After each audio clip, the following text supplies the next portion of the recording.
Each radioactive element has a constant decay probability. The makeup of the nucleus of the radioactive element determines what this decay probability is. Firstly, we can determine the rate at which a source of radiation decays. The decay rate is the same as any other form of rate. It is the change in the number of nuclei over time. As radioactive nuclei decay rather than grow, this rate is always negative. The decay rate is equal to the number of nuclei times by the probability of the nuclei decaying times by -1. These two concepts give us our first equation.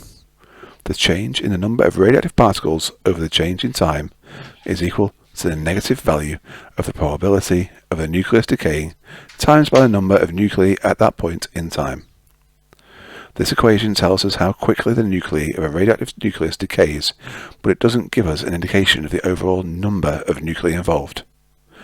Because of the random nature of radioactive decay, we can say that the decay rate will be exponential in nature. Also, because it is a decay rather than a growth, the exponential will have a negative value.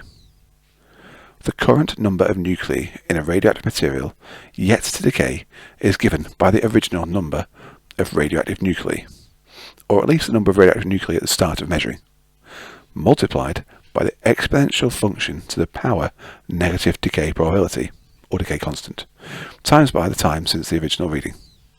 The activity of a radioactive material is how much ionizing radiation is given out per unit time. It is the complement to radioactive decay rate, whereas the radioactive decay rate is the amount a nucleus decays over time. The activity is a measure of the radiation that comes out over time.